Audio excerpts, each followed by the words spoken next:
ಎರಡನೇ ಅಧ್ಯಾಯ ಶುರುವ ಈಗ ಹೌದು. ಯತ್ಪದಂ ವೇದ ಸಂವೇದ್ಯಂ ಕಟಾಕ್ಷೇಣಾಪಿ ವೀಕ್ಷಿತಂ ನಕ್ಷಮಂತೆ ವಿಮತಯಃ ತಮುಪಾಸೇ ಶ್ರಿಯಂ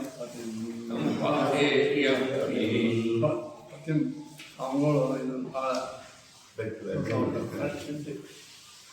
ಯತ್ಪದಂ ಯಾವನ ಭಗವಂತನ ಸ್ವರೂಪವನ್ನು ವೇದ ಸಂವೇದ್ಯ ಅದು ವೇದಗಳಿಂದಲೇ ಎಲ್ಲ ವೇದಗಳಿಂದ ಮುಖ್ಯ ವೃತ್ತಿಯಿಂದ ವೇದ್ಯವಾದ ತಿಳಿಯಲು ಯೋಗ್ಯವಾದ ಪದ ಅಂದ್ರೆ ಪಾದ ಅಂತ ಇಷ್ಟೇ ಅರ್ಥ. ಸ್ವರೂಪ ಪದ ಶಬ್ದಕ್ಕೆ ಸ್ವರೂಪ. ಯಾವ ಭಗವಂತನ ಸ್ವರೂಪ ಸಕಲ ವೇದಗಳಿಂದ ಮುಖ್ಯ ವೃತ್ತಿಯಿಂದ ತಿಳಿಯಲ್ಲ ವೇದ್ಯ ಸಂವೇದ್ಯ ಅಂಥದ್ದನ್ನು ವಿಮತಯ ಅಂಥ ವಿರುದ್ಧವಾದಂತಹ ಮತಿಯುಳ್ಳ ಅಯೋಗ್ಯರು ವೀಕ್ಷಿತು ನ ಕ್ಷಮಂತಿ ಅವರು ಆ ದೇವರ ಸ್ವರೂಪವನ್ನು ನೋಡಲೂ ಶಕ್ತಿಲ್ಲ. ಯಾವುದು ವೇದಗಳಿಂದ ಸಂವೇದ್ಯ ಅಧಿಕಾರಿಗಳಿಂದ ಅಂದರೆ ಅಧಿಕಾರಿಗಳ ವಿಶೇಷ ಶಕ್ತಿಯಿಂದ ವೇದ ಸಂವೇದ್ಯ ವೇದ ಅಂದ್ರೇನು ಶ್ರೇಷ್ಠವಾದಂತಹ ವೇದಗಳಿಂದ ಸಮ್ಯಕ್ ವೇದ್ಯವಾದ ಯತ್ ಪದಂ ಯಾವ ಪರಮಾತ್ಮನ ಸ್ವರೂಪವು ವಿಮತಯ ಅಂದರೆ ಅಧಿಕಾರಿಗಳು ತಮ್ಮ ಯೋಗ್ಯತಾನುಸಾರವಾಗಿ ವೇದಗಳಿಂದ ತಿಳ್ಕೋತಾರೆ.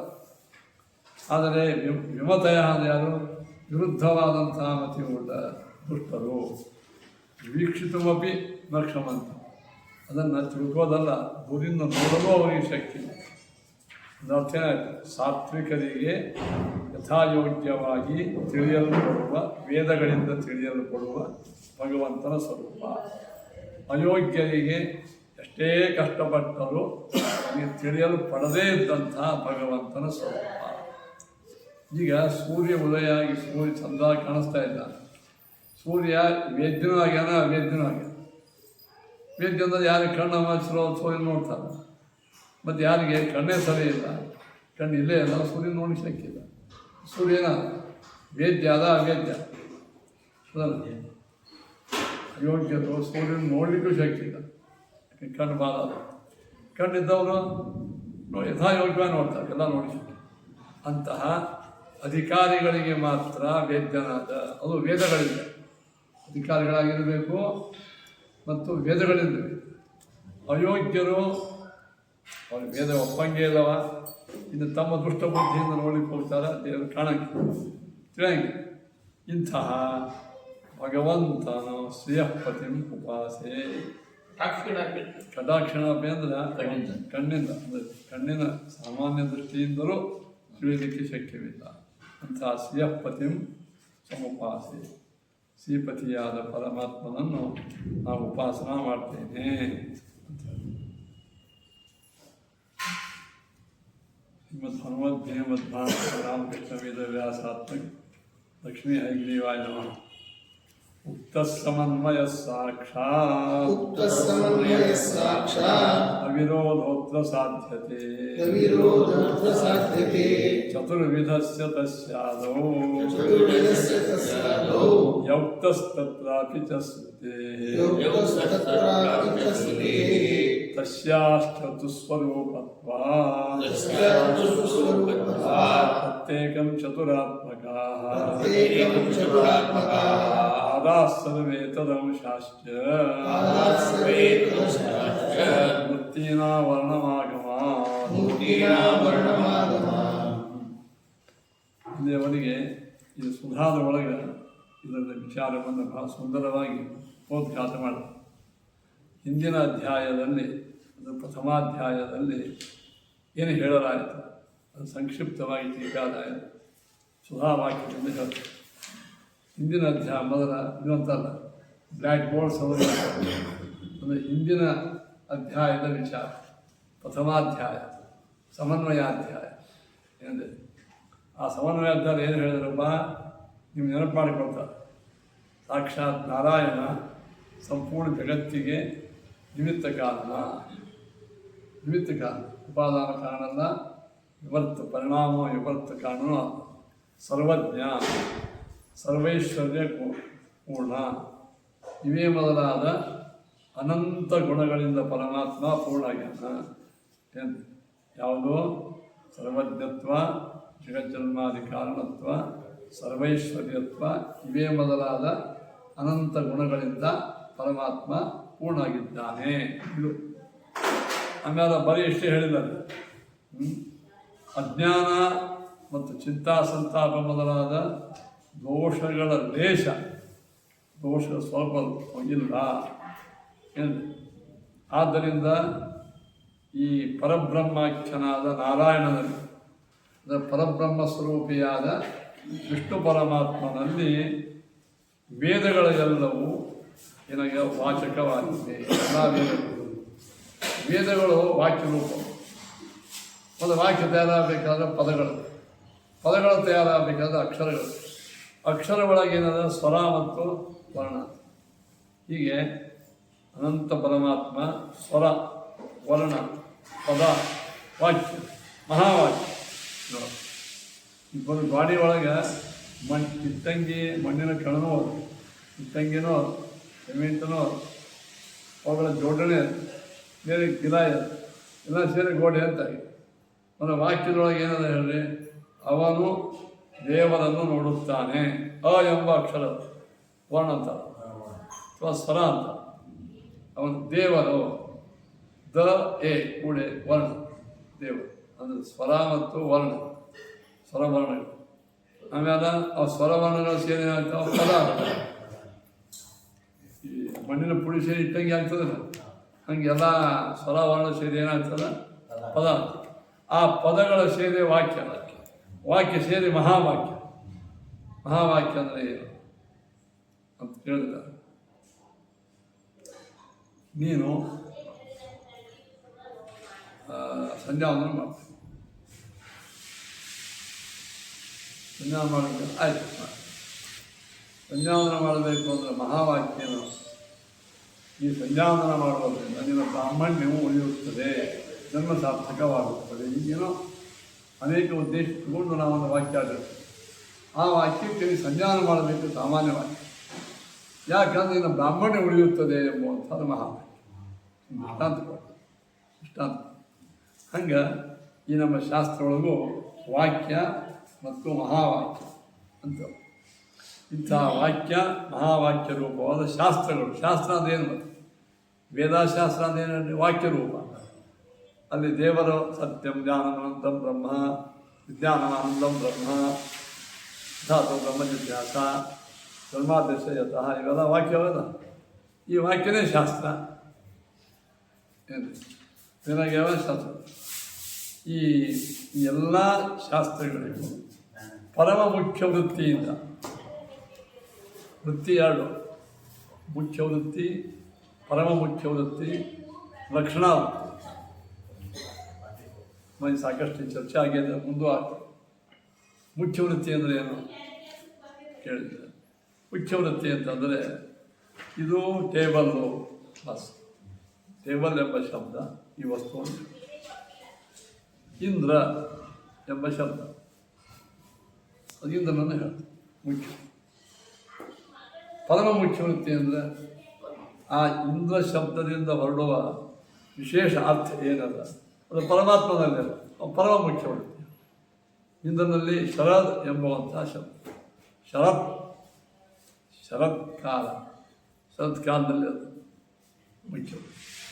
ಇನ್ನಲ್ಲಿ ಸಾಮಾನ್ಯವಾಗಿ ಶರತ್ಚಂದ್ರ, ಚಂದ್ರ ಚಳಿ ಆಹ್ಲಾದನೆ, ಅದೇ ಆಹ್ಲಾದವುಳ್ಳವನು ಚಂದ್ರ ಅಂತ. ಅದು ಈ ಚಂದ್ರನಲ್ಲಿ ಯಾವಾಗೋ ನಮ್ಮ ಮನೆಯಲ್ಲಿ ಚಂದ್ರಪ್ಪ ಅಂತ ಬೆಳೀತಿರ್ತಾರೆ, ಮುಚ್ಚೋದು. ನೀವು ನೋಡಿದ್ರೆ ಆಹ್ಲಾದನ ಹಾಕಿಬಿಡ್ತಾರೆ, ಹಾಗಾಗಿ ನೋಡಿ. ಹಂಗೆ ಏನಾಯ್ತು, ಈಗ ಮುಖ್ಯ ವೃತ್ತಿ ಮತ್ತು ಅಮುಖ್ಯ ವೃತ್ತಿ ಬೇರೆ. ಅಮುಖ್ಯ ವೃತ್ತಿಯೊಳ ಲಕ್ಷಣ ಅದು ಅಮುಖ್ಯ ವೃತ್ತಿ. ನಮ್ಮ ಮನೆ ಸ್ಟೇಷನ್ದಲ್ಲಿ ಅದ, ಸ್ಟೇಷನ್ದಲ್ಲಿ ಅದ ಅಂದ್ರೆ ಸ್ಟೇಷನ್ ಸಮೀಪದ, ಅಲ್ಲಿ ಎಂಬ ಶಬ್ದಕ್ಕೆ ಸಮೀಪ ಅಂತ ಅರ್ಥ. ಅಮುಖ್ಯ ವೃತ್ತಿಯಿಂದ ಅಷ್ಟೇ. ಮುಖ್ಯ ವೃತ್ತಿ ಒಳಗೂ ಎರಡು ಭಾಗ: ಮುಖ್ಯ ವೃತ್ತಿ, ಪರಮ ಮುಖ್ಯ ವೃತ್ತಿ. ಲಕ್ಷಣದ ಒಳಗೂ ಗೌಣಿ ಲಕ್ಷಣ ಹಿಂಗೆಲ್ಲ ಹೇಳ ಹಿಂಗೆಲ್ಲ ಸಾಕಷ್ಟು ಹೇಳ್ಯಾರ, ಮುಂದೆ ಹೇಳ್ಕೊತ ಹೋಗ್ತಾರೆ ಎಲ್ಲಿ.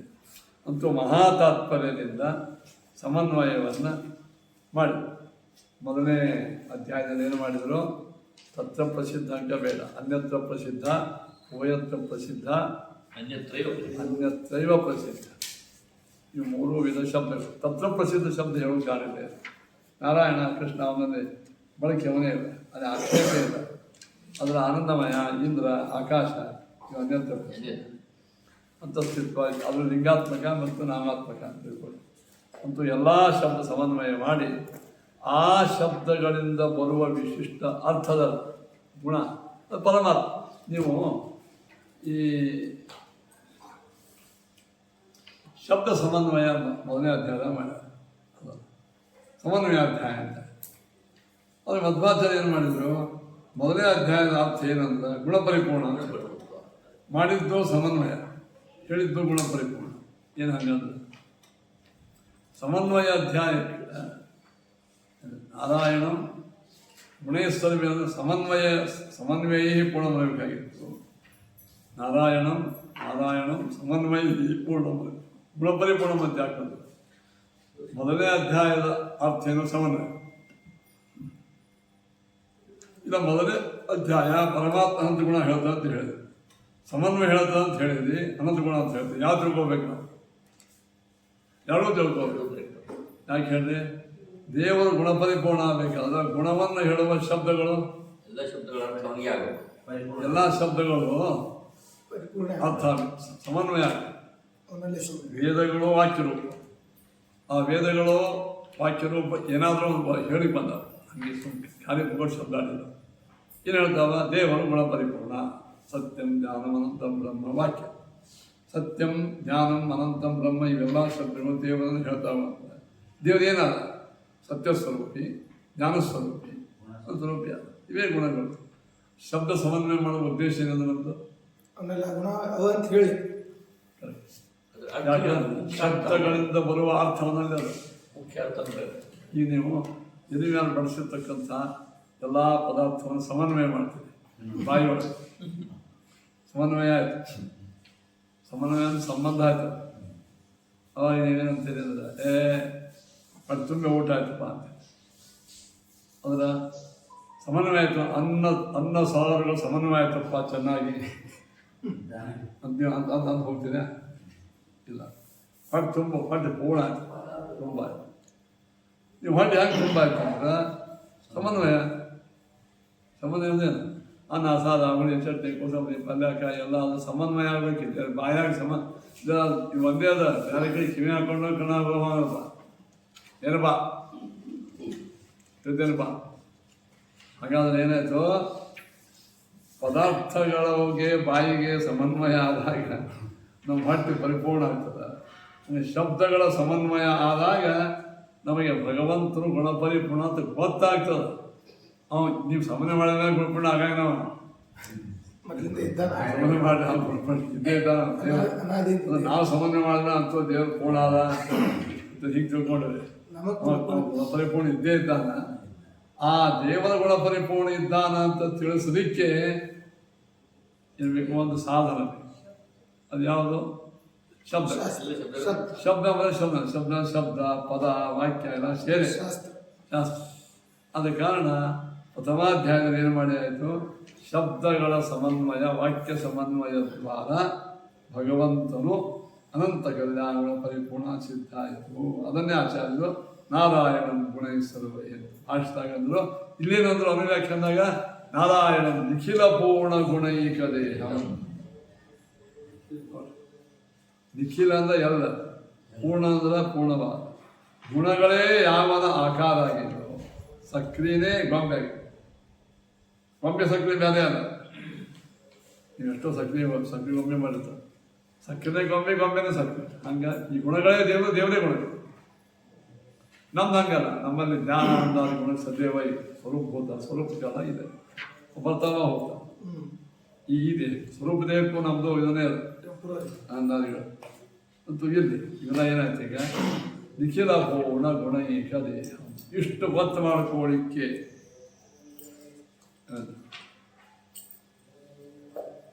ನಿರ್ದೋಷ, ಯಾವ ದೋಷಗಳು ದೇವರಿಗೆ ಇಲ್ಲ. ಅಖಿಲೈ ಸುವಾಕ್ಯೈ ಆಪ್ಯತಮ, ಎಲ್ಲ ಸುವಾಕ್ಯಗಳಿಂದ ಅವನು ತಿಳಿಯಲು ಯೋಗ್ಯನಾಗಿದ್ದಾನೆ. ಅಶ್ಯೋದ್ಭವಾದಿತಂ, ಈ ಜಗತ್ತಿಗೆ ಸೃಷ್ಟಿ ಸ್ಥಿತ್ಯಾದಿಗಳನ್ನು ಕೊಡುವವ. ಅಶೇಷ ವಿಶೇಷತೋ ವಂದ್ಯ, ಎಲ್ಲ ವಿಶಿಷ್ಟರಾದ ಬ್ರಹ್ಮ ರುದ್ರಾದಿಗಳಿಗೆ ವಂದ್ಯನಾದ, ಅಥವಾ ಎಲ್ಲ ವಿಶೇಷ ಗುಣಗಳಿರುವ ಮೂಲಕವಾಗಿ ವಂದ್ಯನ. ಸದಾ ಪ್ರಿಯತಮಂ ಮಮ, ನನಗೆ ಅತ್ಯಂತ ಪ್ರಿಯಕರನಾದ ನಾರಾಯಣಂ ಸನ್ನಮಾಮಿ, ಆ ನಾರಾಯಣರೂಪಿ ಸಮ್ಯಕ್ ನಮಸ್ಕಾರ ಮಾಡ್ತೇನೆ. ಸಮ್ಯಕ್ ಅಂದ್ರೆ ಭಕ್ತ್ಯಾದಿ ಅತಿಶಯಗಳಿಂದ ನಮಸ್ಕಾರ. ಹಾಗೆ ನಮಸ್ಕಾರ ಹಂಗಿದೆ ಸಾಷ್ಟಾಂಗ ಅಂತಿದ್ದ, ಅದೇ ಸಾಷ್ಟಾಂಗ ಮಾಡೋಣ ಬಿಡೋಣ, ಸಾಷ್ಟಾಂಗನೇ ಆಚಾರ. ಸಾಷ್ಟಾಂಗದ ಇವತ್ತಂದ್ರೆ ಕೆಳಗೆ ಬಿದ್ದು ಕೈಯ ಕೆಳ ಫೋನಿಗೆ ಸಾಷ್ಟಾಂಗ, ಅದು ಬಿಟ್ಟು ಸಾಷ್ಟಾಂಗನೇ ಅದು ನಮಸ್ಕಾರ ಮಾಡೋ ರೀತಿ ಹಂಗೆ ಈ ಕೈ ಮಾಡು. ಯಾರೋ ಒಬ್ಬರು ಚಾಷ್ಟೆ ಮಾಡ್ತಾರೆ, ಮಂದಿಗೆ ಅದ್ರೊಳಗೆ ಕೂತ್ಕೊಂಡಾಗ ನಾನು ಅವ್ರನ್ನೆಲ್ಲರನ್ನೂ ಸರಸ್ವತಿ ಮಾಡಿರ್ತೀವಿ, ಯಾರಿಗೋ ಒಬ್ಬರಿಗೆ ಕಾಲು ಹಾಕಿ ನಾವೇ ಮಾಡ್ತೀವಿ ಹೋಗಿ ಸರ್ ನಾನೇ ನಮ್ಗೆ ಒದ್ದದ್ದು ಅಂತ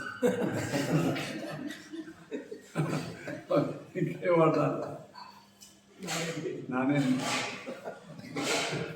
ನಮಸ್ಕಾರ ಮಾಡಲಿಕ್ಕಲ್ಲ ಹೋಗಿ ಇಲ್ಲೇ ಅದೇ ಹೋಗಿ ಮತ್ತೆ ಬಂದು ನಾನು ಅಂತ ಹೇಳ್ತೀನಿ. ನಮಸ್ಕಾರ ಮಾಡಿರ್ತೇನೆ, ನಮಸ್ಕಾರ ಅಂದ್ರೆ ಹಿಂಗೆ ಕೈ ಮಾಡಿ ಹಿಂಗೆ ಮಾಡಬೇಕಿಲ್ಲ,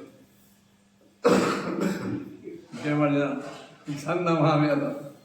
ಸಮ್ಯಕ್ ನಮಾಮಿ ಅಂದ್ರೇನೋ ಚೆನ್ನಾಗಿ ಭಕ್ತ್ಯಾದಿ ಗುಣಗಳಿಂದ ನಮಸ್ಕಾರ ಮಾಡ್ತೀನಿ ಅಂತ ಹೇಳಿದ್ರು.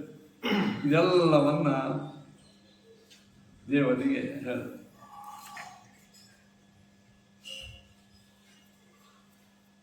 ಆದರೆ 1ನೇ ಅಧ್ಯಾಯಕ್ಕೂ 2ನೇ ಅಧ್ಯಾಯಕ್ಕೂ ಸಂಗತಿ ಇರುತ್ತೆ ಅಂದ್ರೆ ಅದು ಹೋಗ್ಲಿಕ್ಕೆ. ಅಸಂಗತಿ ಉಪಯೋಗ. ಸಂಗತಿ ಅಂದರೆ ಸಂಬಂಧ. ಸಂಬಂಧ ಏನು? 2ನೇ ಅಧ್ಯಾಯದೊಳಗೆ ಏನು ಹೇಳ್ತಾರ?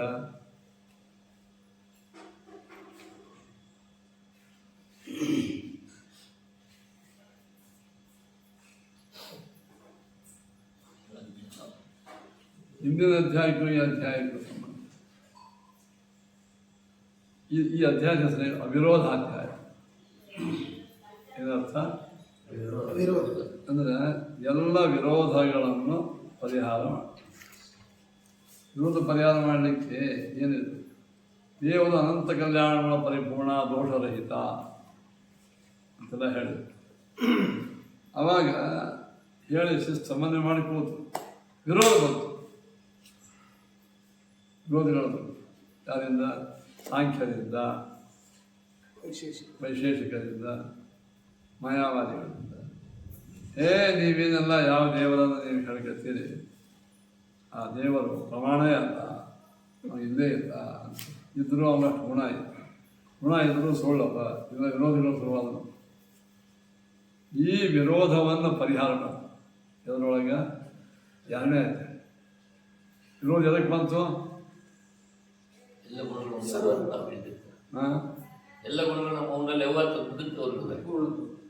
ಈಗ ಹೈಕೋರ್ಟ್ನೊಳಗೆ ನಮ್ಮಂತೆ ಕೇಸ ಸುಪ್ರೀಂ ಕೋರ್ಟ್ಗೆ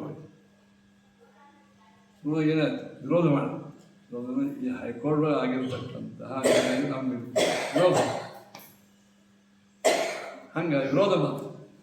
ವಿರೋಧದಲ್ಲಿ ಯಾರ ಹಣೆ ಹೋಗೋದಲ್ಲ, ಶೈವರಿಂದ, ಶಾಕ್ತರಿಂದ, ಸಾಂಖ್ಯರಿಂದ, ಆಮೇಲೆ ಮಾಯಾವಾದಿಗಳಿಂದ ಅನೇಕ ಮಂದಿ ವಿರೋಧದವ್ರು ಏನು ಮಾಡಿದ್ರು? ತಡೆದ್ರು. ಏನು? ದೇವರು ಗುಣಪರಿಪೂರ್ಣ ಅಂತ ಸಮನ್ವಯ ಮಾಡಿರ್ತಾರೆ, ತಗೊಂಡಿದ್ರು. ಆ ಸಮನ್ವಯ ಸರಿ ಇಲ್ಲ. ಯಾಕೆ ನಮ್ದೆಲ್ಲ ವಿರೋಧ, ಅದಕ್ಕೆ ನಮ್ಮ ಅಡ್ಡಿ ಇದೆ ಅಂತ ಅಲ್ಲ, ನಮ್ಮ ಆಬ್ಜೆಕ್ಷನ್. ಅವಾಗ ಈ 2ನೇ ಏನು ಮಾಡಿದ್ರು? ಆಬ್ಜೆಕ್ಷನ್ ಎಲ್ಲ ಪರಿಹಾರ ಮಾಡಿ, ವಿರೋಧ ಪರಿಹಾರ ಮಾಡಿ, ಅವಿರೋಧ ಆದ. ಹಾಗಾದ್ರೆ ಈ ಪ್ರಥಮಾಧ್ಯಾಯಕ್ಕೂ ದ್ವಿತೀಯಾಧ್ಯಾಯಕ್ಕೂ ಸಂಗತಿ ಏನು? ಕಾರ್ಯಕಾರಣ ಸಂಗತಿ. ಯಾವ ಸಂಗತಿ? ಕಾರ್ಯಕಾರಣ ಸಂಗತಿ. ಏನು ಕಾರಣ? ಗುಣಗಳು ಇದ್ರೆ ವಿರೋಧ ಮಾಡಬೇಕು. ಅದಕ್ಕೆ ಗುಣಗಳು ಕಾರಣ, ಅದು ಕಾರ್ಯ ವಿರೋಧ. ಉಲ್ಟಾನು ಹೇಳೋದು. ವಿರೋಧ ಆದ ಮೇಲೆ, ವಿರೋಧ ಪರಿಹಾರ ಆದ ಮೇಲೆ ಗುಣಗಳು ಸಿದ್ಧ. ಎರಡೂ ಹೇಳೋದು. ವಿರೋಧಕ್ಕೂ ಮತ್ತು ಪೂರ್ವಾಧ್ಯಾಯಕ್ಕೂ ಕಾರ್ಯಕಾರಣ ಸಂಗತಿ. ಯಾಕೆ? ದೇವರ ಅನಂತ ಕಲ್ಯಾಣ ಪರಿಪೂರ್ಣ ಇದ್ದಾನಂತೆ ವಿರೋಧ ಮಾಡಿದರು ಅವರು. ವಿರೋಧ ಮಾಡಲಿಕ್ಕೆ ಕಾರಣ ಯಾವುದು? ಪ್ರಥಮಾಧ್ಯಾಯ ಕಾರಣ ಆಯಿತು, ದ್ವಿತೀಯಾಧ್ಯಾಯ ಕಾರ್ಯ ಕಾರ್ಯ ಅದಲ್ಲ ಕಾರ್ಯ. ನೀವು ಇಷ್ಟು ದೊಡ್ಡ ಅನಂತ ಗುಣ ಪರಿಪೂರ್ಣ ಆದ ಮೇಲೇ ವಿರೋಧ ಶುರುವಾಯಿತು. ವಿರೋಧ ಇನ್ನೊಂದು ದೃಷ್ಟಿಯಿಂದರು ದ್ವಿತೀಯಾಧ್ಯಾಯ ಕಾರಣ, ಪ್ರಥಮಾಧ್ಯಾಯ ಕಾರ್ಯ. ಹಂಗೆ ಹೇಳಿ, ದ್ವಿತೀಯಾಧ್ಯಾಯ ಕಾರಣ, ಪ್ರಥಮಾಧ್ಯಾಯ ಕಾರಣ ಕಾರ್ಯ. ಹಂಗೆ ದೇವರು ಗುಣಪರಿಪೂರ್ಣ ಅಂತ ಸಿದ್ಧ ಮಾಡಿದರೆ ವಿರೋಧ ಬಂತ. ವಿರೋಧ ನಾವು ಪರಿಹಾರ ಮಾಡಿದೀವ. ಪರಿಹಾರ ಮಾಡಿದರೆ ಏನಾಯ್ತು? ದೇವರು ಗುಣಪರಿಪೂರ್ಣ ಸಿದ್ಧ ಆಯಿತು, ನಿರ್ಣಯ. ಹಾಗಾದರೆ ದೇವರು ಗುಣಪರಿಪೂರ್ಣ ನಿರ್ಣಯ ಆಗಲಿಕ್ಕೆ ವಿರೋಧವನ್ನು ಪರಿಹಾರ ಮಾಡೋದೇ ಕಾರಣ. ಅಂದರೆ ಎರಡನೇ ಅಧ್ಯಾಯದಲ್ಲಿ ಪೂರ್ವ ಪಕ್ಷಿಗಳ ವಿರೋಧವನ್ನು ಪರಿಹಾರ ಮಾಡೋದರಿಂದ ಮೊದಲನೇ ಅಧ್ಯಾಯ ಸಿದ್ಧ. ಹೈಕೋರ್ಟ್ನ ನಮ್ಮಂತೆ ಆಗಿತ್ತು, ವಿರೋಧ ಬಂತು. ಸುಪ್ರೀಂ ಕೋರ್ಟ್ನ ಕೇಸ್ ಹಾಕಲಿಕ್ಕೆ ಕಾರಣ ಇದೆ, ಹೈಕೋರ್ಟ್ ನಿರ್ಣಯನೇ. ಸುಪ್ರೀಂ ಕೋರ್ಟ್ನ ನಿರ್ಣಯ ನಮ್ಮಂತೆ ಅವಾಗೇನಾಯಿತು? ಪುನಃ ಸಿದ್ಧ. ಮತ್ತು ನಮ್ಮಂತೆ ನಮ್ಮದೇ ಹೊಲ ಅಂತಂದಕ್ಕೆ ವಿರೋಧ ಪರಿಹಾರ ಆಯಿತು. ವಿರೋಧ ಪರಿಹಾರವು ಕಾರಣ, ನಿರ್ಣಯವೂ ಕಾರಣ. ಹಿಂಗೆ ಪೂರ್ವಾಧ್ಯಾಯಕ್ಕೂ ಇದಕ್ಕೂ ಕಾರ್ಯಕಾರಣ ಸಂಗತಿ ಎರಡು ದೃಷ್ಟಿಯಿಂದ ವಿರೋಧ ಅಂತ ತಿಳ್ಕೊಂಡಾಗ ಪ್ರಥಮಾಧ್ಯಾಯ ಕಾರಣ, ದ್ವಿತೀಯಾಧ್ಯಾಯ ಕಾರ್ಯ. ವಿರೋಧ ಪರಿಹಾರ ಅಂತ ತಿಳ್ಕೊಂಡಾಗ ದ್ವಿತೀಯಾಧ್ಯಾಯನೇ ಕಾರಣ, ಪ್ರಥಮಾಧ್ಯಾಯ ಕಾರ್ಯ. ಅರ್ಥ ಆಯ್ತು? ಸುಧಾದೊಳಗೆ ಇವೆಲ್ಲ ವಿಚಾರ ಮಾಡ್ಯಾರ.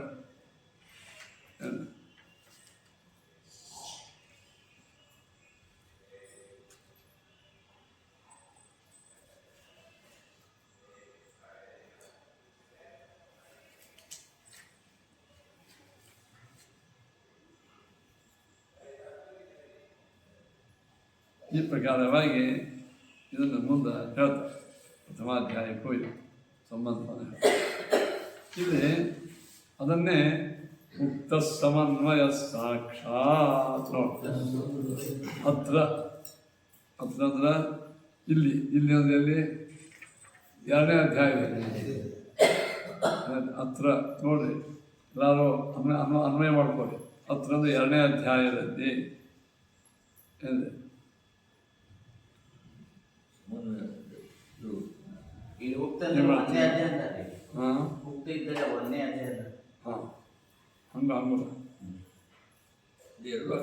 ಎರಡು ಅರ್ಥ ಆಗ್ತದೆ.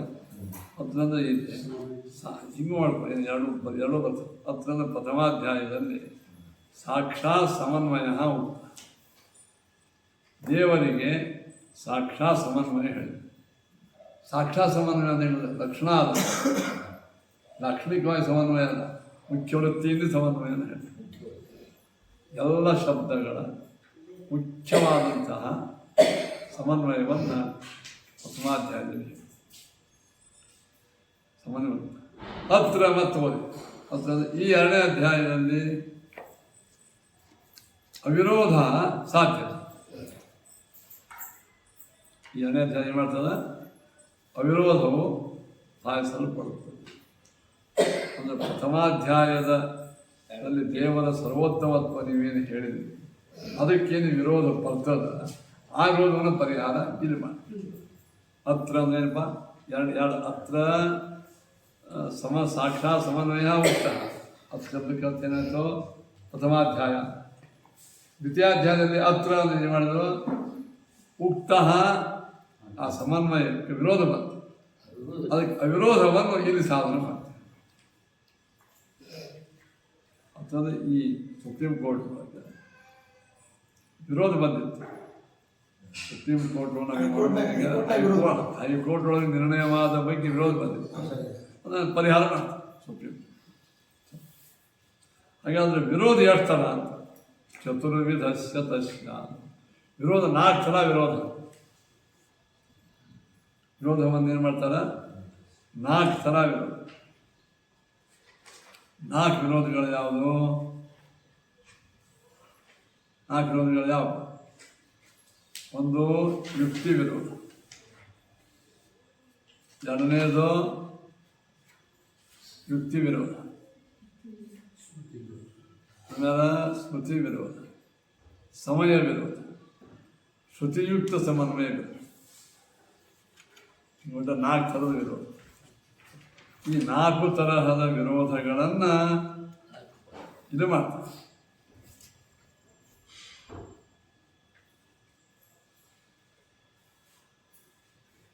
ಅದರೊಳಗೆ ನಾಲ್ಕು ಇದರೊಳಗೂ ಚತುರ್ವಿಧಸ್ಯ ತಸ್ಯ ಯುಕ್ತಿ ವಿರೋಧ, ಸಮಯ ವಿರೋಧ, ನ್ಯಾಯೋಪೇತ ಯುಕ್ತಿ ವಿರೋಧ, ಶ್ರುತಿ ಯುಕ್ತಿ ವಿರೋಧ. ಇದರೊಳಗೆ ತತ್ರಾಪಿ ಯೌಕ್ತ ಯುಕ್ತಿ ವಿರೋಧವನ್ನು ಪರಿಹಾರ ಮಾಡಿ. ಎಲ್ಲಿ? ಈ ಅಧ್ಯಾಯ ಯುಕ್ತಿಯಿಂದ ಬಂದ ವಿರೋಧ. ಹಾಗಾದರೆ ಯುಕ್ತಿ ವಿರೋಧ ಅಂತ ನೀವು ಅಂತೀರಿ, ಅದರ ಮೊದಲು ಸ್ಮೃತಿ ವಿರೋಧ ಪರಿಹಾರ ಮಾಡಿ. ಈ 2ನೇ ಅಧ್ಯಾಯದ ಆರಂಭದಲ್ಲಿ ಯುಕ್ತಿ ವಿರೋಧ ಪರಿಹಾರ ಮಾಡ್ತಾನೆ ಪ್ರತಿಜ್ಞೆ ಮಾಡಿದೆ. ಧ್ರುವಾದಿಗಳು ಕೊಡ್ತಕ್ಕಂಥ ಯುಕ್ತಿಗಳವನ್ನು ಪರಿಹಾರ ಮಾಡಿದೆ. ಪ್ರತಿಜ್ಞೆ ಮಾಡಿ ಮೊದಲನೇ ಸೂತ್ರೊಳಗೆ ಸ್ಮೃತಿ ವಿರೋಧ ಪರಿಹಾರ ಮಾಡಿ. ಪ್ರತಿಜ್ಞೆ ಆಘಾತ ಆಯ್ತಲ್ಲ, ಸ್ಮೃತೇ ತಸ್ಯ ಚತುಸ್ವರೂಪತ್ವ.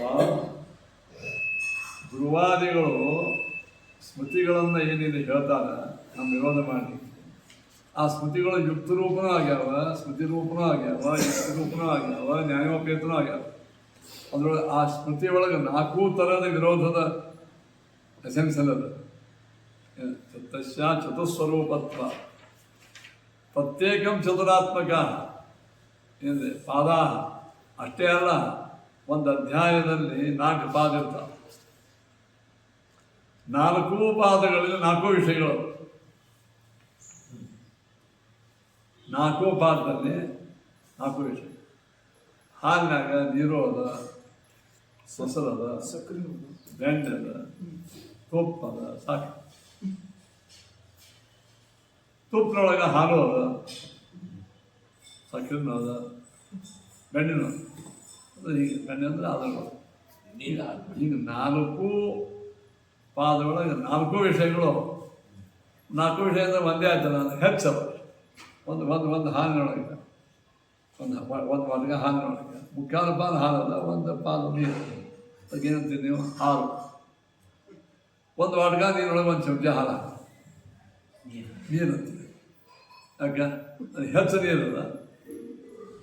ಹಂಗಿದ್ದ ತಸ್ಯ ಚತುಸ್ವರೂಪತ್ವ ಅದು ಹಿಂಗೆ ತಿಳ್ಕೊಬೋದು. ಡೈರೆಕ್ಟ್ ಹಿಂಗೆ ಹೇಳಿಲ್ಲ, ನಾವು ತಿಳ್ಕೊಬೋದು.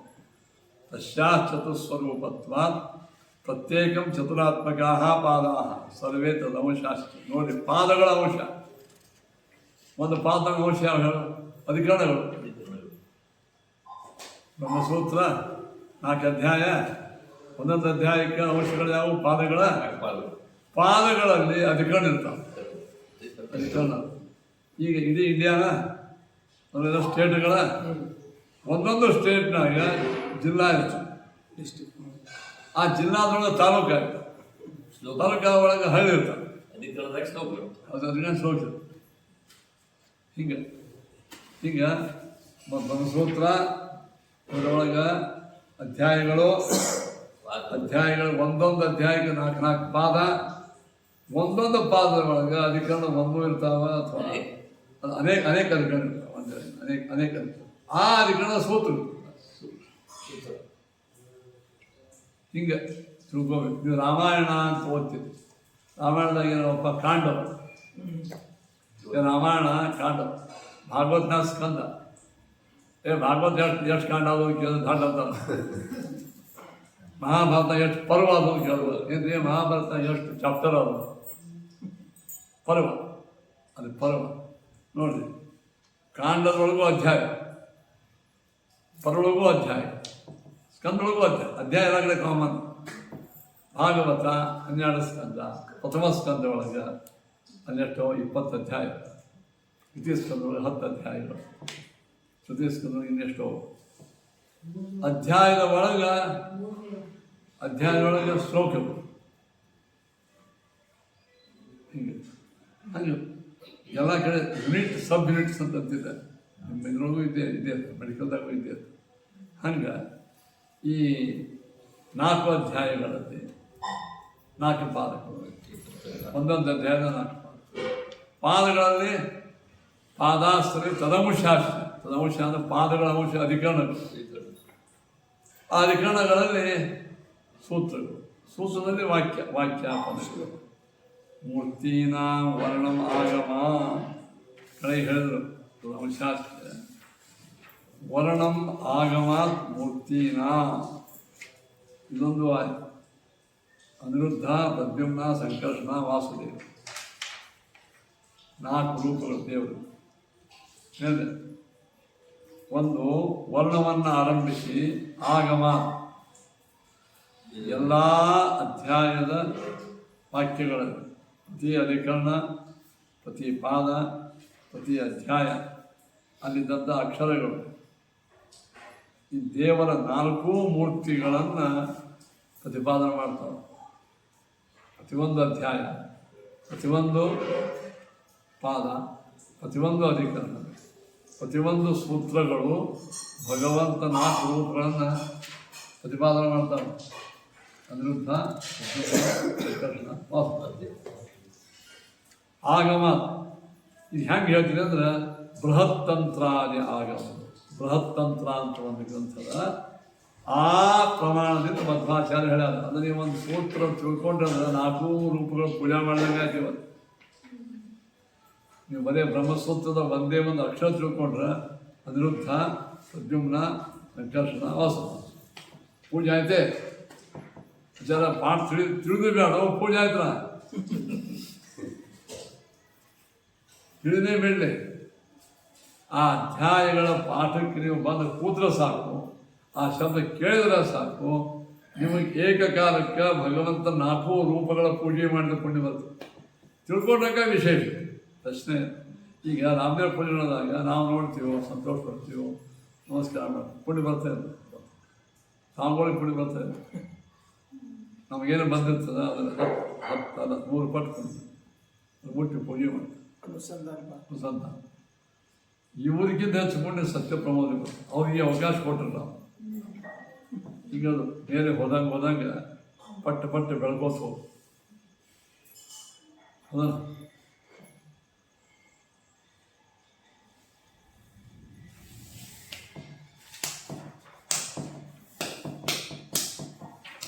ಒಬ್ಬ ಟ್ಯಾಕ್ಸ್ ವಸೂಲು ಮಾಡ ಅವ್ನು ಪಗಾರ ಬರ್ತದೆ. ಅದರೊಳಗೆ ನೀ ಇಷ್ಟು ಟ್ಯಾಕ್ಸ್ ನೀ ಇಷ್ಟು ಪಗಾರ, ಅದಕ್ಕಿಂತ ಹೆಚ್ಚು ಅವ್ನು ಮ್ಯಾನೇಜರ್ ಇರ್ಬೇಕು. ಅದಕ್ಕಿಂತ ಹೆಚ್ಚು ಕಡೆಗೆ ರಾಜಾಗಿ ಹೆಚ್ಚಿನ ಭಾಗ ಬರ್ತದೆ. ಟ್ಯಾಕ್ಸ್ ಒಳಗೆ 1 ಲಕ್ಷ ರೂಪಾಯಿ ಸಿಗ್ತದೆ. ಅದ್ರಾಗ ವಸೂಲು ಮಾಡೋದು ಅದ್ರೊಳಗೆ ರೊಕ್ಕ ಮಧ್ಯೆ ಬರ್ತದೆ. ಯಾಕಂದ್ರೆ ಪಗಾರ ರೂಪದ ಬರ್ತದೆ. ನಾನು ಅದ್ರ ಬಗ್ಗೆ ಕಡೆಗೆ ರಾಜಾಗಿ ಹೋಗಿ ಹಂಗೆ ನಮಗೆ ಈ ಭಗವಂತನ ಸಂಬಂಧಿಯಾದ ಜ್ಞಾನಕ್ಕೆ ಆಗೇ ಆಗ್ತದೆ. ಅದೃಷ್ಟ ಫಲಾನೂ ಅದು ಹೇಳಿದ್ರು. ಬ್ರಹ್ಮಸೂತ್ರಾದಿಗಳನ್ನು ಅಧ್ಯಯನ ಮಾಡಿದ್ರೆ, ಕೇಳಿದ್ರೆ, ಬರೀ ಆ ಶಬ್ದ ಆಚಾರ್ಯ ವಾಕ್ಯ ಕೇಳಿದರೆ, ಸೂತ್ರ ಕೇಳಿದ್ರೆ 4 ಅನಿರುದ್ಧ, ಪ್ರದ್ಯುಮ್ನ, ಸಂಕರ್ಷಣ, ವಾಸುದೇವ ಈ 4 ರೂಪಗಳನ್ನು ಉಪಾಸನೆ ಮಾಡಲಿಕ್ಕೆ ಬರ್ತದೆ.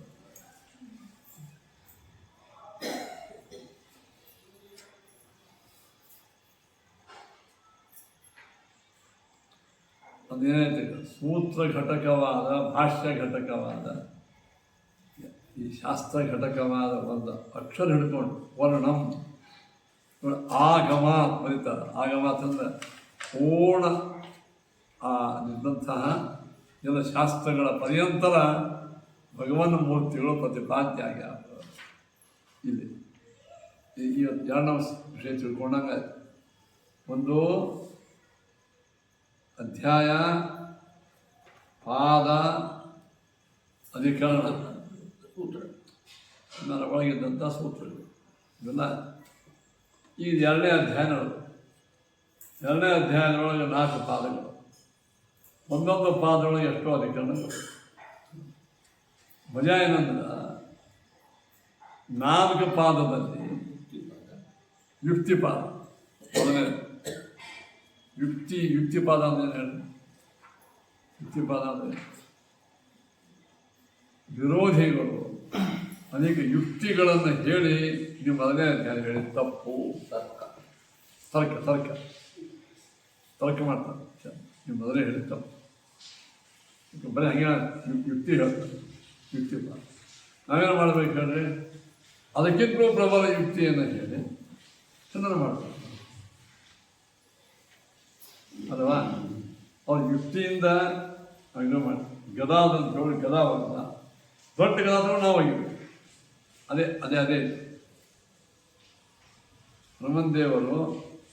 ಹನುಮಂದೇವರಿಗೆ ರಾವಣ ಮುಷ್ಟಿನ ಜೋರಿ ಹೊಡೆದು ಹನುಮಂದೇವರು ಮುಷ್ಟಿನ ಅವನು ಹೊಡೆದು ಇದು ಬರೀ ನಿಂತು ಬಿಟ್ಟಿದ್ರು. ಅವನು 10 ಪಟ್ಟು ರಕ್ತ ಕಾಲಿಲ್ಲ. ಹಂಗೆ ಯುಕ್ತಿಯನ್ನು ಅವನು ಹೇಳೋದು. ಇನ್ನು ಸಮಯ ಅಂದ್ರೆ ದೀಪಾತ್ತು ಸಮಯ ಅಂತ ಬಂದಿರ್ತೀವಿ. ಸಮಯ ಅಂದ್ರೆ ಮತಗಳು ಎಷ್ಟೆಷ್ಟು ಮತಗಳವ ಮಧ್ವರ ಮತಕ್ಕೆ ವಿರುದ್ಧ ಅವೆಲ್ಲ ಅವ್ರು ವಿರೋಧ ಎಲ್ಲರೂ ಒಕ್ಕಟ್ಟಾದ ಮೋದಿ ಒಕ್ಕಟ್ಟಾಗ್ಯದ ಹಾಗೆ ನಮ್ಮ ಸೂತ್ರದ ಮೊದಲನೇ ಅಧ್ಯಾಯದ ಅರ್ಥವಾದ ಭಗವಂತನ ಸರ್ವೋತ್ತಮತ್ವಕ್ಕೆ ವಿರೋಧ ಮಾಡಲಿಕ್ಕೆ ಎಲ್ಲ ಮತಗಳು ಚಾರ್ವಾಕ ಹಿಡ್ಕೊಂಡು ಚಾರ್ವಾಕ, ಬೌದ್ಧ, ಜೈನರು, ವೈಶೇಷಿಕರು, ಸಾಂಖ್ಯರು, ಯೋಗರು, ತಾರ್ಕಿಕರು, ಮಾಯಾವಾದಿಗಳು, ಇನ್ನಿತರವಾದಿಗಳು, ಶಾಕ್ತರು, ಗಣಪತರು, ಎಷ್ಟೆಷ್ಟವ ವೈದಿಕರು, ಅವೈದಿಕರು, ಎಲ್ಲರೂ ಸಮಯ ಅಂದರೆ ಎಲ್ಲ ಮತಗಳು. ಈ ಮತಗಳ ವಿರೋಧ ಬಂತಲ್ಲ, ಆ ಮತಗಳ ವಿರೋಧವನ್ನು ಕೂಡ ಪರಿಹಾರ. ಎರಡನೇ ಪಾದ. ಮೂರನೇ ಪಾದ ಏನು ಮಾಡ್ತಾರಪ್ಪ? 4 ವಿಧವಾದ ಯುಕ್ತಿಪಾದ. ಹಂಗಾದ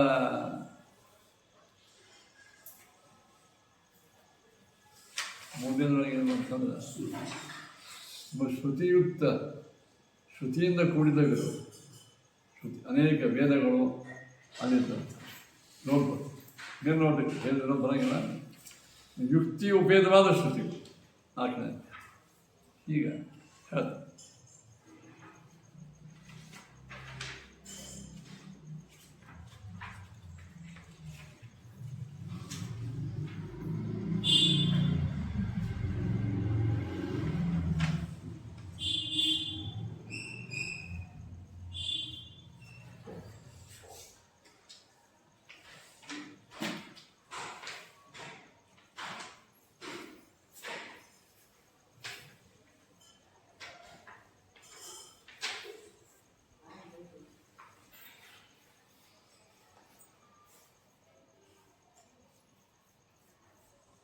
ಸಂಗತಿಯನ್ನು ಹೇಳಿದೆ. ಇಂತಹ ವಿರೋಧವನ್ನು ಪರಿಹಾರ ಮಾಡಲಿಕ್ಕೆ ಈ ಪಾದವು ಹೊರಟಿದೆ ಅಂತ ಹೇಳಿ. ಇನ್ನು ಒಂದು ಜಿಸ್ಟ್ ಹೇಳ್ತಾರೆ ಈ ಪಾದದ್ದು. ಈ ಪಾದದೊಳಗೆ ಎಷ್ಟು ಅಧಿಕರಣಗಳು ಪೂರ್ವಪಕ್ಷಿ ಇವು ಸಿದ್ಧಾಂತಿ ಹೌದು, ಇವು ಸಾಮಾನ್ಯವಾಗಿ ತಿಳಿಸ್ತದೆ. ಅದನ್ನು ಶ್ರೀಮದಾಚಾರ್ಯ ಶೋಕನ ಸಂಗ್ರಹ ಮಾಡ್ಯಾರ. ಆಪ್ತತಾ ಸಮತಾ ದೃಷ್ಟಿ ಶ್ರುತಿ ಸಾಮ್ಯಂ ಬಲೋದ್ಭವ ಸರ್ವಾನುಸಾರೋ ಲಘುತಾ ವಿಶೇಷ ದರ್ಶನ ಫಲೇ ಸಿದ್ಧಿಶ್ಚ ನಿಯಮಃ ಪೂರ್ವಪಕ್ಷೇಷು ಯುಕ್ತಯಃ ಏತಾ ಏವ ತ್ವತಿಬಲಾಃ ಸಿದ್ಧಾಂತಸ್ಯ ನಿಯಾಮಕಾಃ.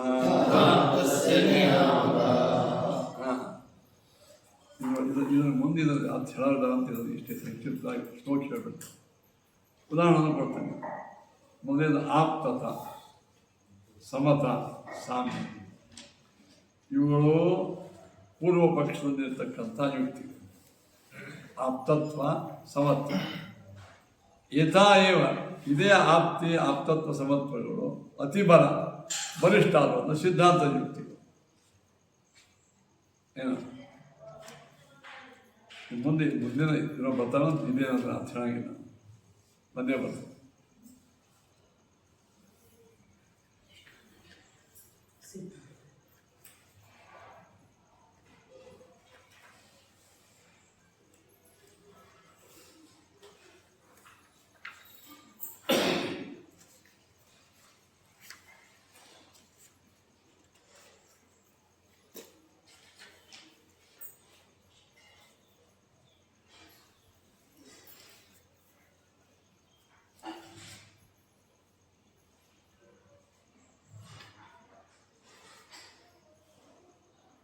ಒಂದು ಉದಾಹರಣೆ ಕೊಡ್ತಾನೆ. ಏನು ಆಪ್ತತ ಆಪ್ತತ್ವ ಯುಕ್ತಿ ಏನು ರುದ್ರ ಕಪಿಲ ಅಂದ್ರೆ ಸಾಂಖ್ಯ ಕಪಿಲದೆ ಬುದ್ಧ ಜಿನ ಸಾಂಖ್ಯರು ವೈಶೇಷ ಇವರೆಲ್ಲ ತಮ್ಮ ಗ್ರಂಥ ಮಾಡಿ ತಮ್ಮ ಮತವನ್ನು ಸ್ಥಾಪನೆ ಮಾಡಿ. ಇವರೆಲ್ಲರೂ ಸಾಮಾನ್ಯರಲ್ಲ, ಸರ್ವಜ್ಞರು, ಒಂದು ಜಗತ್ತಿಗೆ ಹಿತವನ್ನು ಉಂಟು ಮಾಡುವ ಅತ್ಯುತ್ತಮ ಶಾಸ್ತ್ರಜ್ಞರು. ಹೀಗಾಗಿ ಅವರು ಆಪ್ತರು. ಅದೇನೀಗ ದೊಡ್ಡ ಮಂದಿ ಅಲ್ಲ, ಆಪ್ತರು. ಯಾರು? ರುದ್ರ ಆಮೇಲೆ ಕಪಿಲ, ಆಮೇಲೆ ಜಿನ, ಬುದ್ಧ, ಗೌತಮ, ಇವರೆಲ್ಲರೂ ಸರ್ವಜ್ಞರು, ಒಳ್ಳೆಯ ಸಿದ್ಧಪುರುಷರು, ಜಗತ್ತಿಗೆ ಹಿತವನ್ನು ಉಂಟು ಮಾಡುವವರು, ಶಿಷ್ಯವತ್ಸಲರು, ಕಲ್ಯಾಣವಾಗಬೇಕಂತ ಇಚ್ಛೆ. ಇಲ್ಲ ಇದು ಆಪ್ತಿ, ಇದಕ್ಕೆ ಆಪ್ತರಂತ. ನಾವು ನಮ್ಮ ಆಪ್ತ ಅಂದರೆ ಒಳ್ಳೆಯದನ್ನು ಮಾಡೋಣ, ಒಳ್ಳೆಯದನ್ನು ಬಯಸೋಣ ಆಪ್ತ. ಇವೆಲ್ಲ ಗುಣಗಳನ್ನು ನೋಡಿದಾಗ ಇವೆಲ್ಲ ಆಪ್ತ. ಇಂಥ ಆಪ್ತರು ಮಾಡಿದ ಸಿದ್ಧಾಂತಕ್ಕೆ ನಿಮ್ಮ ಈ ಮೊದಲನೇ ಅಧ್ಯಾಯ ವಿರುದ್ಧ ಆಗಿದೆ. ನೀವು ವಿಷ್ಣು ಸರ್ವೋತ್ತಮಂದರು, ಅವ್ರು ಶಿವ ಸರ್ವೋತ್ತಮರು. ಅವರ ಆತ್ಮನಿಗೆ ಅಸ್ತಿತ್ವೇನಂತ ಅವರಂತ ಚಾರವಾಕ. ನೀವು ವಿಷ್ಣು ಸರ್ವೋತ್ತಮ ಅಂತ ನೀವಂತ. ಇವ್ರು ಹಾಗಾದ್ರೆ ಏನಾಯ್ತು? ಇಷ್ಟೆಲ್ಲ ಮಂದಿ ವಿರೋಧ ಬಂತು. ಎದಕ್ಕೆ ವಿರೋಧ ಬಂತು ಹೇಳು? ಪ್ರಥಮಾಧ್ಯಾಯದ ಅರ್ಥಕ್ಕೆ ವಿಷ್ಣು ಸರ್ವೋತ್ತಮ ಗುಣಪರಿಗೆ ವಿರೋಧ ಬಂತು. ಅದರಿಂದ ಪ್ರಥಮಾಧ್ಯಾಯದ ಅರ್ಥವು ತಪ್ಪು. ಯಾಕಂದ್ರೆ ಇಷ್ಟು ಇಂಡಿ ಗಠಬಂಧನದವ್ರು ವಿರೋಧ ಮಾಡ್ಯಾರ. ಈ ಗೌರ್ಮೆಂಟ್ದ ಪಾಲಿಸಿ ತಪ್ಪು. ಬಂದ್ಕೋತೀವಿ ಅವನ್ನ ಪರಿಹಾರ ಮಾಡ್ಕೋಬೇಕಿಲ್ಲ. ಅದನ್ನು ಅವ್ರು ವಿರೋಧ ಪಕ್ಷದವ್ರು ಲೋಕಸಭೆದಾಗ ಹೇಳ್ತಾರೆ, ಹಿಂಗೆ ತಪ್ಪು ಅವನಿಗೆ ವಿರೋಧ ಮಾಡಿ ಇವ್ರೇನೋ ಒಂದು ಬಿಲ್ ಪಾಸ್ ಮಾಡಿ ಅದು ತಪ್ಪ. ಇದೆಲ್ಲ ಒಂದು 10-15 ಪಾರ್ಟಿಯವರು ಆರ್ಗ್ಯುಮೆಂಟ್ ಮಾಡಿ ತಪ್ಪು ಅಂತ ಮಾಡಿ ವಿರೋಧ ಆಯ್ತು. ಆಗ ಅಲ್ಲಿಗೆ ಬಿಡಬೇಕನ್ನೋದನ್ನು ಅವಿರೋಧ. ಅದಕ್ಕೆ ಅವ್ರು ಅನೇಕ ಕಾರಣ ಕೊಟ್ಟು ಹಂಗಾಗಿ ಸರಿ. ನಿಮ್ಮ ರುದ್ರ ಕಪಿಲ ಇತ್ಯಾದಿಗಳು ಗ್ರಂಥೆಯನ್ನು ಮಾಡ್ಯಾರ. ಆ ಗ್ರಂಥಗಳಿಂದ ವಿಷ್ಣು ಸರ್ವೋತ್ತಮ ವಿರೋಧ ಬಂತು.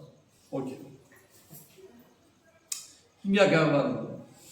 ವೇದವ್ಯಾಸನ ಮಾಡಿದ ಸೂತ್ರ ಸಿದ್ಧಾಂತದಿಂದ, ವೇದಗಳಿಂದ ನಿಮ್ಮ ಮತಕ್ಕೆ ವಿರೋಧ ಬಂತು. ಇದೆಲ್ಲ ಇಂಡಿ ಗಠಬಂಧನದವರು ಮಾಡಿದ ಎಲ್ಲ ವಿರೋಧಗಳಿಗೆ ತಕ್ಕ ಉತ್ತರ ಕೊಟ್ಟರು. ಅದೇನಾಯ್ತು? ಅವರಿಂದ ಇವರು ವಿರೋಧ ಬಂತು, ಇಬ್ಬರು ವಿರೋಧ ಬಂತು. ಅವ್ರು ನೀವೇನಬೇಕು? ಇಲ್ಲ, ರುದ್ರಾದಿಗಳು ಮಹಾ ಆಪ್ತರು, ಸರ್ವಜ್ಞರು, ಅವರು ಮಾಡಿದ ವಿರೋಧ ಹೆಂಗೆ ಮಾಡ್ತೀವಿ? ಅದೇ ಹೊತ್ತು ನಾವು ಹೇಳಿದ್ರಾಗ ಏನು ವೇದವ್ಯಾಸರು ಮಹಾನುಭಾವಂಥ ವಶಿಷ್ಠರು, ವಾಮದೇವರು ಎಲ್ಲ ಮಹಾನುಭಾವ. ಅವರು ಮಾಡಿರತಕ್ಕಂಥ ಈ ಗುಣಪರಿಪೂರ್ಣತ್ವಕ್ಕೆ ವಿರೋಧ ಹೆಂಗೆ ಮಾಡ್ತೀನಿ? ಅವರು ಆಪ್ತರು. ಇವರೇನು ಹೇಳ್ತಾರ ವಿರೋಧ ಪಕ್ಷದವರು? ನಾವೆಲ್ಲ ಹಾಗೆ ಬಂದಿದ್ದಿದೆ ಪಟ್ಟು ಚೀಪಲಿಕ್ಕೆ ಕಷ್ಟಪಟ್ಟು ನಾವೆಲ್ಲ ಆರಿಸಿ ಬಂದೆವು. ಇಲೆಕ್ಷನ್ಗೆ ನಿಂತು ಲೋಕಸಭಾದೊಳಗೆ ಶೀಟ್ ತೊಗೊಂಬಂದೀವಿ ನಾವೀಗ. ನಮ್ಮ ಮಾತಂದ್ರೆ ಆ ಎಲ್ಲ ಮಂದಿದು ಅವಾಸ ಏನು ತಗೊಂಡ್ರಿ ನಾವು? ನಾವೆಲ್ಲ ಮಂದಿ ಪ್ರತಿನಿಧಿಗಳು ವಿರೋಧ ಮಾಡಿದ್ವಿ ನಾವು ತಿಳ್ಕೊಂಡೆ. ಅವಾಗ ಅವೇನು ಮಾಡಬೇಕು ಅವ್ರು ಕೆಲವು ಉತ್ತರ ಕೊಡ್ತಾರೆ.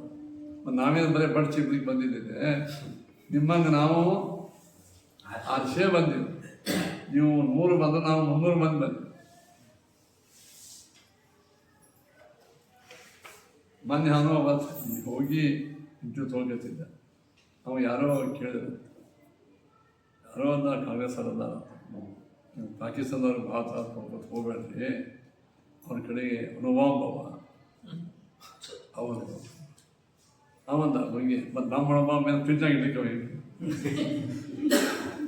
ಅಂದ್ರೆ ಫ್ರಿಜ್ನಾಗ ಸಣ್ಣ ಹೇಳ್ತಾರೆ ಹಂಗೆ ಇಡ್ಲಿಕ್ಕೆ ಹೋಗಿ ನಮ್ಮ ಅದ್ರಲ್ಲಿ 8 ನಮ್ಮಲ್ಲಿ ಕೋಟೆ ನಾವು ಉತ್ತರ ಆಗ್ಬಿಟ್ಟು ಹಂಗೆ. ಕಪಿಲ, ರುದ್ರ, ಸ್ಕಂದ ಇವರೆಲ್ಲರೂ ಮಾಡಿದ ಹರಿಭಾರಿ ಗ್ರಂಥಗಳಿಂದ ವಿಷ್ಣು ಸರ್ವೋತ್ತಮ ವಿರೋಧ ಬರ್ತದ. ಮಹಾನುಭಾವರ ಆಪ್ತರವರು, ಆ ಆಪ್ತರ ಗ್ರಂಥಗಳಿಂದ ವಿರೋಧ ಬಂತಲ್ಲ ಅಂದ್ರೆ ಇವ್ರು ಯಾರು? ಇವರಂದ್ರೆ ಸರ್ವೋತ್ತಮ ಪರಂಪರೆ ವೇದವ್ಯಾಸರು, ಪರಮಾತ್ಮ ಎಲ್ಲ ಅವರಿಂದ ಮಾಡಿರತಕ್ಕಂಥವ್ರು. ಅವ್ರ ಆಪ್ತವರು ಅಲ್ಲ, ಇಬ್ಬರು ಆಪ್ತರಾದರು. ಮತ್ತು ಇಬ್ಬರು ಇಬ್ಬರದ ವಾಕ್ಯಗಳ ಪ್ರಮಾಣ ಅದು. ಆದರೆ ಇಬ್ಬರು ಪ್ರಮಾಣ ಒಂದೇ ವಸ್ತುವಿಗೆ ವಿರುದ್ಧ ಗುಣ ಹೆಂಗಿರ್ತಾವೆ ಅದು.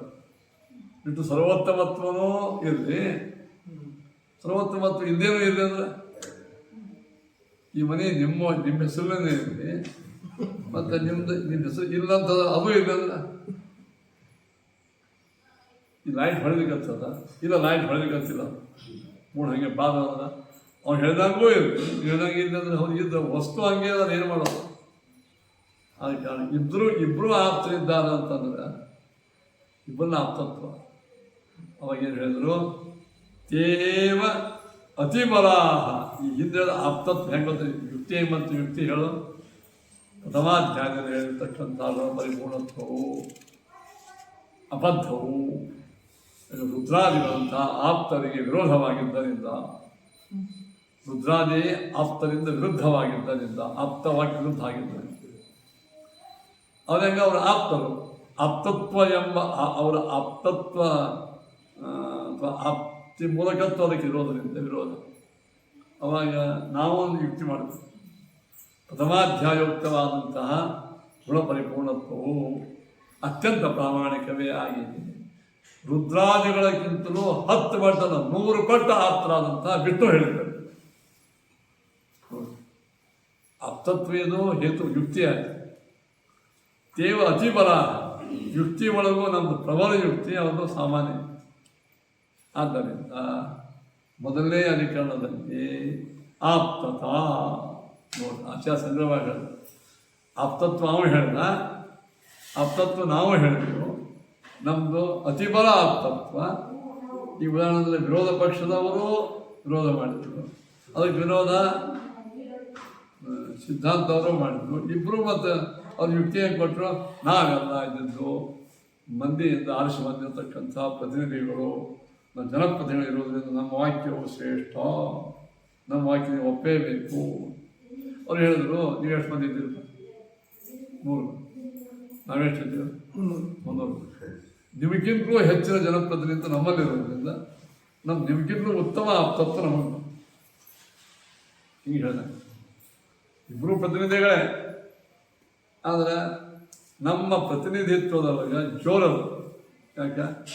ಜನರ ಬಲ ಹೆಚ್ಚು, ನಿಮಗೆ ಕಡಿಮೆ ಅಲ್ಲ.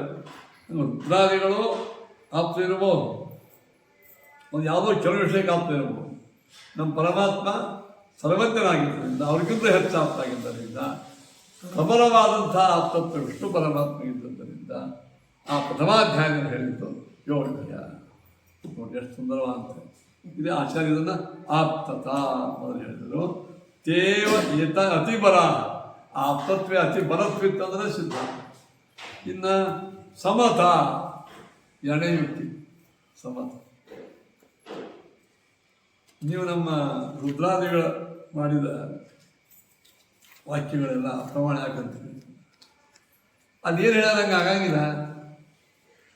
ರುದ್ರಾದಿಗಳು ಪ್ರಣಯನ ಮಾಡಿರ್ತಕ್ಕಂಥ ಶಾಸ್ತ್ರ ಏನು ಹೇಳ್ಯಾರ ಅದು ಆಚರಣೆ ಮಾಡಿದ್ರೆ ನಮ್ಗೆ ಫಲ ಸಿಕ್ಕಿಲ್ಲ.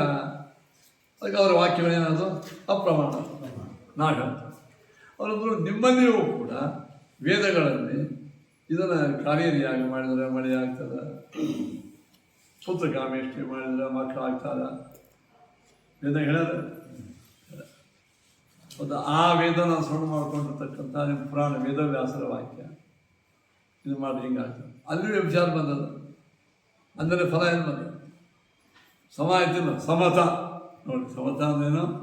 ನಮಗೆ ನೀವು ಅಪ್ರಾಮಾಣ್ಯ ಅಂತ ಹೇಳಿದ್ರೆ ನಿಮ್ಮಲ್ಲಿ ಅಪ್ರಾಮಾಣ್ಯ ಅದ. ಸಮತ ಇಬ್ಬರಲ್ಲಿ ಏನಾಯ್ತು ಹೇಳ್ರಿ? ಸಾಮ್ಯ ಬಂತು. ಯಾವ ಸಾಮ್ಯ? ಫಲ ಬರದೇ ಇರುವಿಕೆ. ಫಲ ಬಂದು ಈಗ ನೀವು ರುದ್ರಗ ಇವರಿಗೆಲ್ಲ ಅಲ್ಲೇನು ಹೇಳ್ಯಾರ ಶೈವಾಗಮಗಳೆಲ್ಲ ಹೇಳ್ದಂಗೆ ಮಾಡಿದ್ರೆ ನೀವು ಫಲ ಸಿಕ್ಕಿಲ್ಲ. ಅವನಂತ ನೀವು ವೈಷ್ಣವ ಹೇಳ್ಯಾರ ಅಲ್ಲಿ ಫಲ ಸಿಕ್ಕೇ ಇಲ್ಲ. ಸಮತಾ ಬಂತು. ಅಂದರೆ ಫಲ ಬರೀದೇ ಇರತಕ್ಕಂಥದ್ದು ಇಬ್ಬರಿಗೂ ಸಮ ಆಯಿತು. ಅದು ಹೆಂಗೆ ಮಾಡಬೇಕು? ಅತಿಬಲ. ಅತಿಬಲ ಅದು ನಮ್ಮನೆ ಹೇಳ್ಯಾರ. ನಮ್ಮಲ್ಲಿ ಫಲ ಬರದೇ ಇರಲಿಕ್ಕೆ ಆ ವಾಕ್ಯಗಳ ಕಾರಣ, ಆ ಆಚರಣೆ ಮಾಡಿರ್ತಕ್ಕಂಥ ವ್ಯಕ್ತಿಯ ವೈಗುಣ್ಯಗಳ ಕಾರಣ. ಗಾಯತ್ರಿ ಅನ್ನೋದರಿಂದ ಬುದ್ಧಿ ಬರ್ತದೆ ಅಂತ ಹೇಳಿದ್ರು, ಅಂದರೂ ಬುದ್ಧಿ ಬಂದಿಲ್ಲ. ಯಾಕೆ ಬಂದಿಲ್ಲ ಅಂದರೆ ಆ ವಾಕ್ಯದ ದೋಷ ಅಲ್ಲ. ಆ ವಾಕ್ಯವನ್ನು ಉಚ್ಚಾರ ಮಾಡತಕ್ಕಂಥ ವ್ಯಕ್ತಿಯಲ್ಲಿ ಅತ್ಯುತ್ತಮ ಅಧಿಕಾರವಿಲ್ಲ. ಸರಿಯಾಗಿ ಸ್ನಾನ ಮಾಡಿಲ್ಲ, ಅದು ಭಕ್ತಿ ಇಲ್ಲ, ಅದಿಲ್ಲ, ಇದಿಲ್ಲ. ಹೀಗಾಗಿ ಇದರಿಂದ ಡಾಕ್ಟರ್ ಔಷಧ ದೋಷ ಅಲ್ಲದು, ಪಥ್ಯ ಮಾಡಿಲ್ಲ, ಅದಕ್ಕೆ ಔಷಧ ಆ್ಯಕ್ಟ್ ಆಗಿಲ್ಲ. ನಾವು ಹೇಳ್ತೀವಿ ನಾವು ನೀವು ಹಂಗೆ ಹೇಳಂಗಿಲ್ಲ. ನೀವೇನು ಹೇಳಿದೆ? ಮೈಲಿಗೆ ಎದ್ದು ನಡೀತದ, ಮಡಿ ಎದ್ದು ನಡೀತದ, ಎಲ್ಲಿ ಕೂತು ನಡೀತದ. ಈ ಶೈವಾಗಮಗಳು ಭಾಳ ಸರಳದ. ಹಿಂಗೆ ಒಂದು ಅಷ್ಟು ಮಾಡಿದಾಗ ಫಲ ಸಿಕ್ಕಿಲ್ಲ. ನಮ್ಮನ್ನು ಕಾಣೋದು ಏನೋ ಶುದ್ಧ ಮಡಿಯಿದೆ ಹೀಗೆಲ್ಲ ಇದ್ದರೆ ಇದೇ ಫಲ ಸಿಗ್ತದೆ. ನೀವು ಹಂಗೆ ಹೇಳಂಗಿಲ್ಲ. ನಮ್ದು ಯಾವ ಬೇಕಾದ ಜಾತಿ ಆಗಲಿ, ಯಾವ ಬೇಕಾದಾಗಲಿ, ಏನು ಬೇಕಾದಾಗಲಿ ಅದಂದ್ರೆ ಫಲ ಬರ್ತದೆ. ಮತ್ತು ಹಾಗೆಲ್ಲ ಏನೋ ನಿಯಮಗಳು ಇಲ್ಲದೆ ಇರ್ತಕ್ಕಂಥ ಮಂತ್ರ ಅಂದ್ರೂ ಫಲ ಬರ್ತಂತ ನೀವು ಹೇಳಿದ್ವಿ. ನಾನು ನೇಮಿಲ್ಲದೆ ಇದ್ದರ ಮಂತ್ರ ಅಂದಾಗ ಫಲ ಬರಬೇಕಲ್ಲ. ನಮ್ಮಲ್ಲಿ ಒಂದು ಮಾತದ, ನಮ್ಮಲ್ಲಿ ಇಷ್ಟು ನಿಯಮಗಳಿರ್ತದೆ, ಅಂದರೆ ಮಾತ್ರ ಫಲ ಬರ್ತಂತ. ನಾನು ಏನಾಯ್ತು? ಸಮತ್ವ ಇಬ್ಬರಿಗೂ ಬಂದಿಲ್ಲ. ಅದು ಅಪ್ರಾಮಾಣ್ಯ, ಫಲ ಬರದೇ ಇರುವಿಕೆ ಎಂಬ ಸಮತ್ವ ನಮ್ಮಲ್ಲಿ ಕಾಣಲ್ಲ. ನಾನು ಅಧಿಕಾರಿಯು ಸಾಮಾನ್ಯವಾಗಿಲ್ಲ, ಹೀಗಾಗಿ ಫಲ ಬಂದಿಲ್ಲ. ನಿಮ್ಮಲ್ಲಿ ಅಧಿಕಾರಿಗಳು ಹೆಂಗಿದ್ರು ನಡೀತಂತ ಹೇಳಿದ್ರಿ. ನಾನೇನು ಅಲ್ಲಿ ಬರೀಬೇಕಾಯ್ತು, ಬಂದಿಲ್ಲ ಅಂದಮೇಲೆ ನಿಮ್ಮ ವಾಕ್ಯವೇ ತಪ್ಪು. ಹಿಂಗೆ ಆಪ್ತತ, ಸಮತ, ಅದೃಷ್ಟಿ, ಶ್ರುತಿ ಸಾಮ್ಯ, ಬರೋದು ಸರ್ವಾನುಸಾರ, ಲಘುತ ಇವೆಲ್ಲ ಒಂದೊಂದು ಪೂರ್ವ ಪಕ್ಷದ ಯುಕ್ತಿಗಳು, ಸಿದ್ಧಾಂತದ ಯುಕ್ತಿಗಳು. ಮುಂದಿನ ಅಧ್ಯಾಯದಲ್ಲಿ ನಾವು ಇದನ್ನು ವಿಸ್ತಾರವಾಗಿ ಹೇಳ್ತಕ್ಕಂಥವ್ರು ಆಗ್ತಾ ಇದ್ದೇವೆ. ಅದು ಶ್ರೀಮದಾಚಾರ್ಯರು ಮುಂದಿನ ಅಧ್ಯಾಯದ ಸಂಕ್ಷಿಪ್ತವಾದಂತಹ ರೂಪರೇಖೆ ಹಾಕಿಕೊಟ್ರು. ಮೊದಲನೇದೇ ಸೂತ್ರ ಯಾವುದಪ್ಪ ಅಂದ್ರೆ ಓಂ ಮೃತ್ಯನೌಕಾದೋಷ ಪ್ರಸಂಗಾಯ ಚೇತ್ ನಾಣ್ಯಸ್ಮೃತ ಪ್ರಸಂಗ ಓಂ ಶ್ರೇಷ್ಠಾಚರಬ್ಧೇ ಓಂ ಯತಿನ ಯೋಗ ಪ್ರತ್ಯುಕ್ತ ಓಂ. ಈ 3 ಸೂತ್ರಗಳು ಈ ಸ್ಮೃತ್ಯಧಿಕರಣದೊಳಗೆ. ಅದನ್ನು ನಾಳಿನ ದಿವಸ